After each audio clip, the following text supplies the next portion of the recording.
அனைவருக்கும் வணக்கம். Welcome to my channel. எல்லோரும் எப்படி இருக்கீங்க ஃப்ரெண்ட்ஸ்? நல்லா இருக்கீங்களா? இந்த வீடியோவில் ரொம்பவே ஈஸியாக வேப்பிலையை வச்சு ஒரு ரெசிபி பார்க்கலாம். நம்மளோட இந்த சேனல் நீங்கள் இப்போ தான் ஃபஸ்ட் டைம் பார்க்குறீங்கன்னா நம்ம சேனல் உங்களுக்கு பிடிச்சிருந்தா மறக்காமல் ப்ளீஸ் ஃப்ரெண்ட்ஸ் சப்ஸ்கிரைப் பண்ணிக்கோங்க.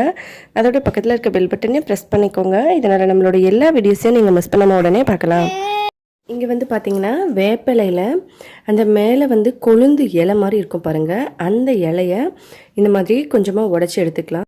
சுத்தமாக கழுவி எடுத்துக்கலாம். இது நல்லா கழுவின பிறகு மேலே இருக்க அந்த கொழுந்து இலையை மட்டும் இந்த மாதிரி கொஞ்சமாக உருவி எடுத்துக்கலாம். கொஞ்சமாக இருந்தால் போதும், நமக்கு ரொம்ப அதிகமாக தேவையில்லை. ஏன்னா வேப்பிலை ஏற்கனவே ரொம்ப கசப்பாக இருக்கும். நம்ம அதிகமாக சேர்க்கக்கூடாது. கண்டிப்பாக கொஞ்சமாக தான் எடுத்துக்கணும். இந்த அளவுக்கு போதும். முதல்ல ஒரு பாத்திரத்தில் 1 ஸ்பூன் கடுகு, 1 ஸ்பூன் சீரகம், 5 பல்லு பூண்டு, காஞ்ச மிளகாய் ஒரு 3, ஒரு சின்ன சைஸில் வெங்காயம், இது எல்லாத்தையும் தண்ணியில் போட்டு ஒரு 10 நிமிஷம் ஊற வச்சுக்கலாம்.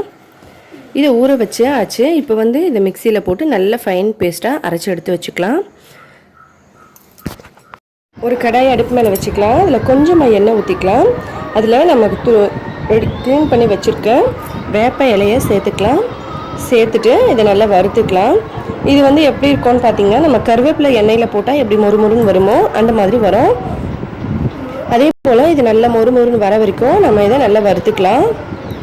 கொஞ்சமாக எண்ணெய் ஊற்றினா போதும். நம்ம இதை வறுத்த பிறகு அந்த எண்ணெய் அப்படியே தான் நிற்கும் நமக்கு. அதிலேருந்து நம்ம மறுபடியும் அதை செஞ்சுக்கலாம்.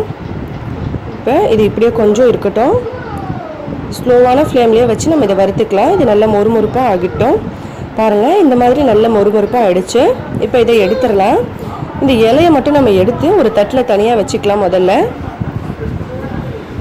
இதை எடுத்தாச்சு.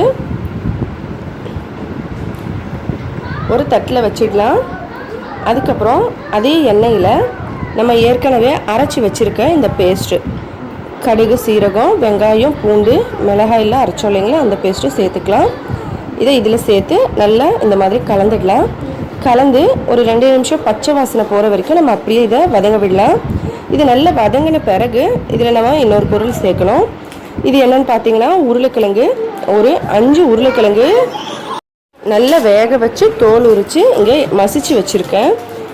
இதை வந்து நம்ம ஏற்கனவே வறுத்து வச்சுருக்கேன் வேப்ப இலையோட இந்த உருளைக்கிழங்கு மசிவிலையும் சேர்த்து நல்லா ஒன்றை சேர்த்து பிசைஞ்சுக்கலாம்.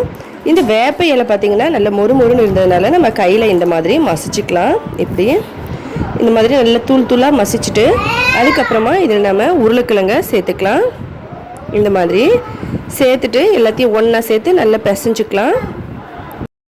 உருளைக்கிழங்கையும் நம்ம வேப்ப இலையோட இந்த மொறுமொறுன்னு இருக்க எல்லா இலையையும் சேர்த்து ஒன்றா இந்த மாதிரி நல்லா பிசைஞ்சுக்கணும்.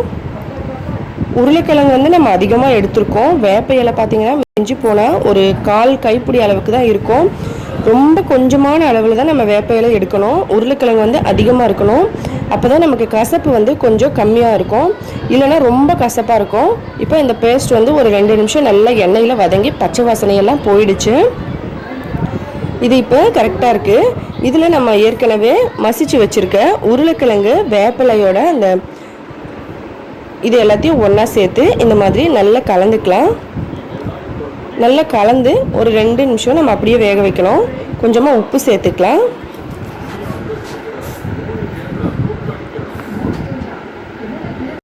இந்த மாதிரி எல்லாத்தையும் ஒன்றா சேர்த்து ஒரு 2 நிமிஷம் மீடியம் ஃப்ளேமில் அப்படியே மூடி வச்சிடணும். தேவைப்பட்டால் கொஞ்சமாக எண்ணெய் வந்து மேலால் ஊற்றிட்டு நம்ம மூடி வச்சுக்கலாம்.